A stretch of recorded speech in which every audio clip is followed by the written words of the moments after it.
I thought I'd ask my Aussie wife one simple question. What do you actually think about the UK? Not just the weather or the food, like the whole experience, the culture, the people, our weird obsession with beans on toast. And honestly, what she says in this video hit me harder than I expected, so stay to the end because it gets interesting.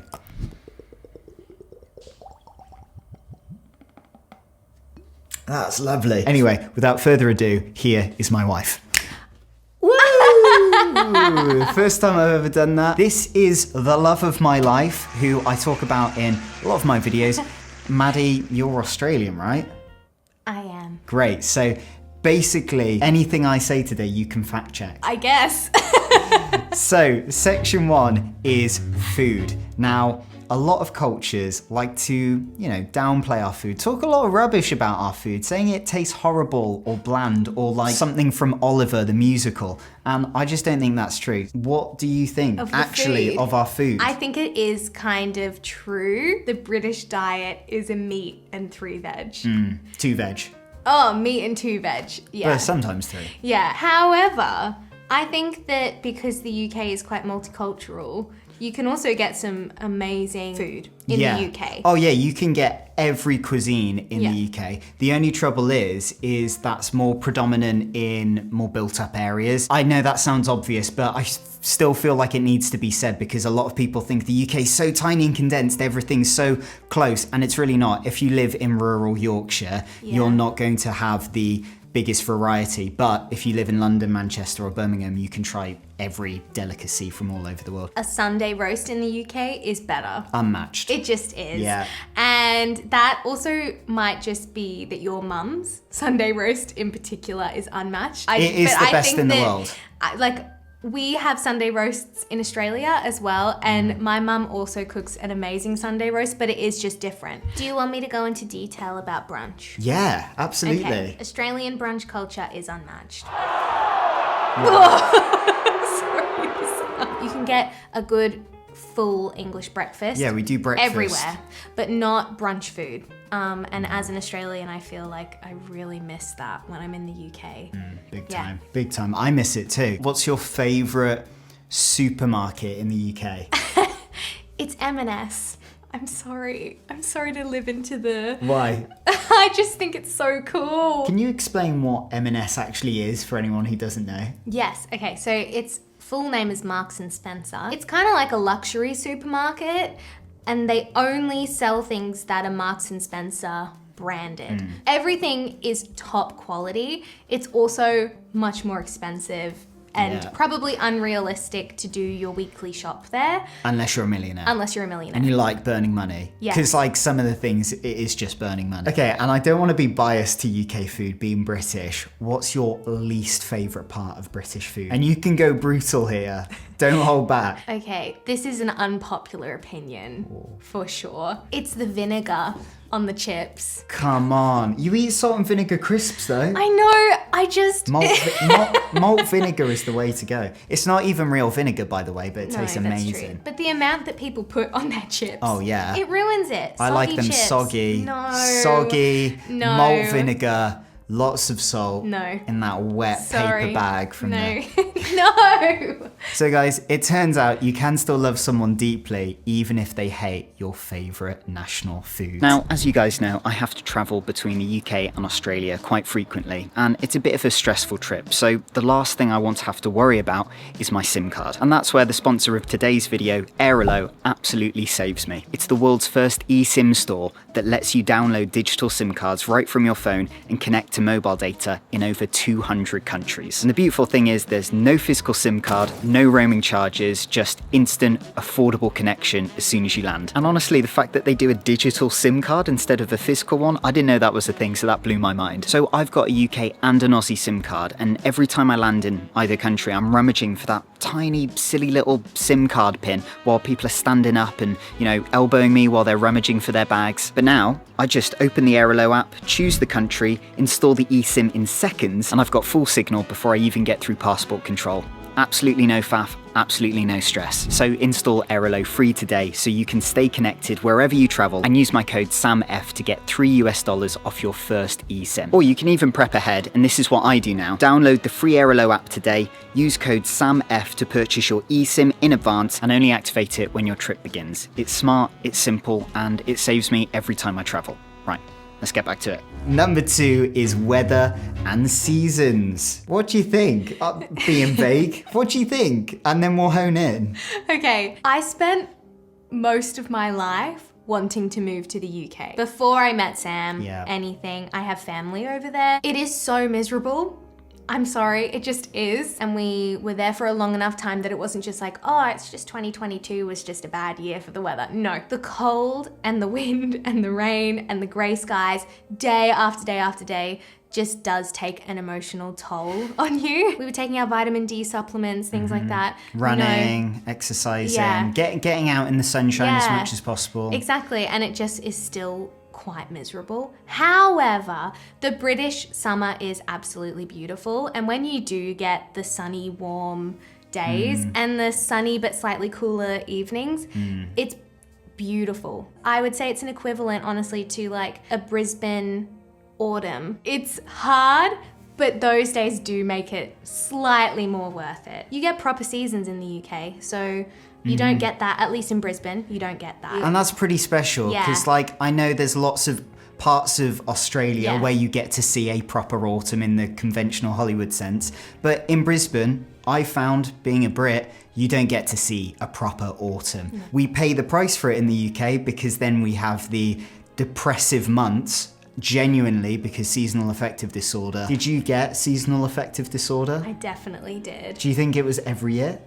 Yeah. So you've experienced the other side of it. You've experienced my upbringing, my life in the UK. You know how Brits always are craving the sun and they're constantly desperate for it. Do you think they're right in that thinking, or do you think they're whinging poms when they're like that? No, I think they're right. Do you think? Do you think like the sun actually impacts your life that much? Yeah, and I definitely, absolutely, 100%, no doubt about it, took it for granted. Living here my whole life. Yeah. Because even when we lived in Japan, it wasn't, we had typhoon season, but it was, but you still get lovely sunshine. Yeah. Even though it gets brutally hot in Osaka, you still get loads of sun. Yeah. And I hear comments from people, oh, you're just moving there for the sun, which isn't true. But even if you were, that's totally valid. The sunshine 1000% impacts your mental well-being and your physical well-being, because even if you have the best intentions to get outdoors, walk, get the sunshine in, see people, when it's that miserable and dark and rainy and cold in the UK, you just don't. You get home, you switch Netflix on, you have tea. No wonder you guys go through so many cups of tea. It's true, we need the caffeine to pick us up. That's why it is. Yeah, That's and the comfy coziness of it. Absolutely, and the biscuits, the Chucky Bickies. 100%. By the way, guys, Sam just told me that over 98% of you who watch the videos regularly aren't subscribed, and that's a bit silly, to be honest. Brutal. Yeah, well. So if you are enjoying these videos, then hit that subscribe button. Really helps me to keep them coming. Right, let's get back to it. Now, number 3 is lifestyle and culture shock, something that I definitely went through when I moved to Australia. As for you, my love, what were the culture shocks you experienced living in the UK? There is a culture shock which riles me up, is how obsessed, going back to weather, how obsessed Brits are with getting a tan. Because it's drilled into us as Australians how dangerous the sun can be and how getting a tan is killing you, basically. Skin cancer. Skin cancer you awareness. You get your and mole things maps like done, you get your dermatologist checked. No hat, no play. Yeah. Slip, slop, slap. Yep. So your rashies. Yes, exactly. We grew up wearing rashies everywhere, constantly wearing sunscreen, things like that. So the fact that there is such a thing as SPF 15 in the UK, that's kind of crazy. and Yeah. everyone goes on holiday and it's a competition. Who comes back with the best tan? 100% a competition. You get awarded with attention from your aunties and uncles going, oh, you've got a lovely bronze tan to you, haven't you? You've done well. You're looking lovely and golden. Yeah. You get comments like that encouraging you to tan more. Places like Spain and Greece are like classic British holiday, summer holiday destinations. And you see people who have been tanning out there every year for decades, and their skin is riddled with moles and wrinkles. They don't look well. We just don't have a very good sun safety culture in the UK. And look, I know the UV is very, very low in the UK for a lot of the year. I know that because I track it on my Apple Watch every day, but still, UV damages the skin, it ages the skin, and honestly, we all want to look as young as possible for as long as possible, so just wear some sunscreen. Yeah. Section 4 is British holidays. I think it's great. I understand why people love it and do it, because you spend the first half of the year in darkness, so it makes sense to want to go. And we all go mental. Yeah, and then everyone goes crazy. It's so easy to get around. It's cheap often as well. You can get really cheap flights places, so I completely understand. And I love it as well. I'm fully all for it. It is so funny though. You go to Spain and everyone's British. Yeah. And these little... And everyone's like, hola, mate. Can I have some chips and can I have a glass of sangria? Gracias. Yeah. Unless you're actively seeking it, you're not really seeing a lot of like Spain. Do you know what I mean? Like So true. True Spain. Yeah. Or wherever you are. I think like proper Europeans, I guess you would call them, I think they just hate us. And I think they go on holiday at the same time to different places. I think the pool culture is crazy, crazy.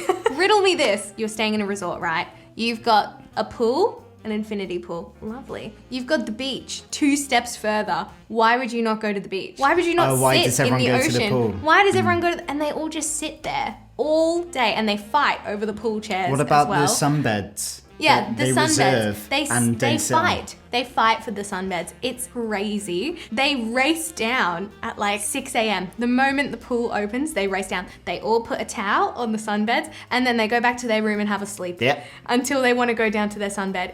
They could be down on that sunbed for 1 hour of that day.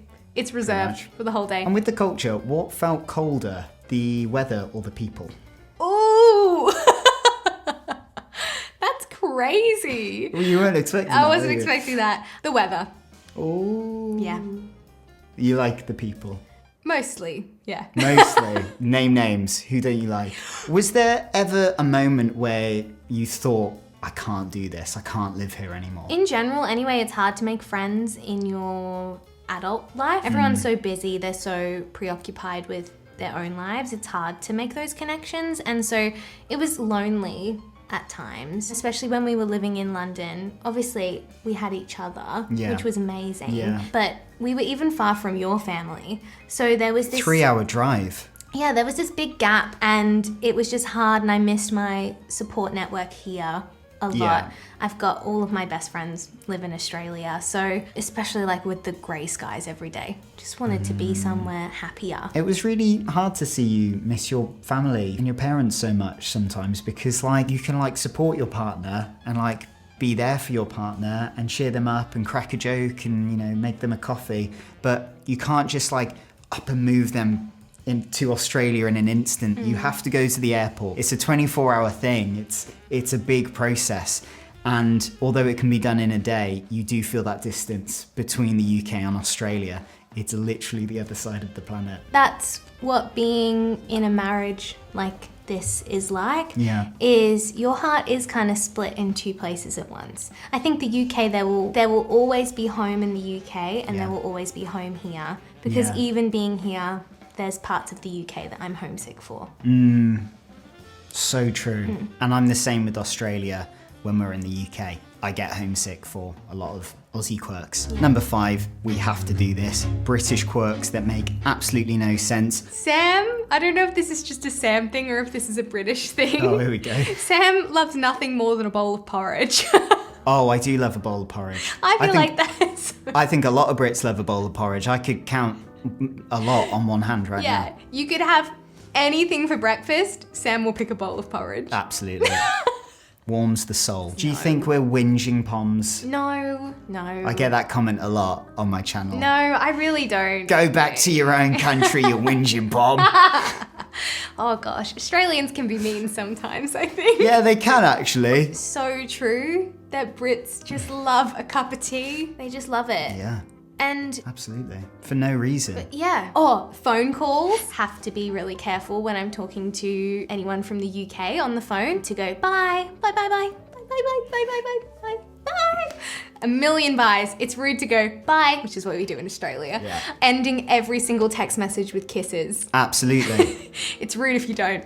It is. Yeah. And when Aussies don't, I mean, no, I've adjusted now. Yeah. But it just feels much colder Yeah. when you text an Aussie and Yeah. there's no kisses at the end. And we do it even if it's a guy. Yeah. Like if it's someone in your family, like my dad and my brothers will put a Yeah. little kiss at the end. It's true. Final section, quick fire round. We're just going to go through all the different things we talked about. You tell me if the UK gets a point or Australia gets a point. Okay, here we go. Food, Australia. weather, Australia. lifestyle/culture, Australia. holidays, The UK. quirks. It's a niche one, I know. The UK. And finally, could you ever live in the UK again? Absolutely. Woo! Yay! Maybe we'll retire there, who knows? Who knows? It's a big question. Whoa, Probably that's a be- long time away. Probably be a bit awkward to put on the channel, maybe too personal of a discussion. Now, if you enjoyed this little culture clash, you'll probably want to know what we thought of the best croissant in the entire world. I got one for Maddie, and no, it was not in France. So go watch this video right now. Thank you for watching right to the end, and I'll see you guys in the next one. Bye. Bye! Bye bye bye bye bye bye bye bye.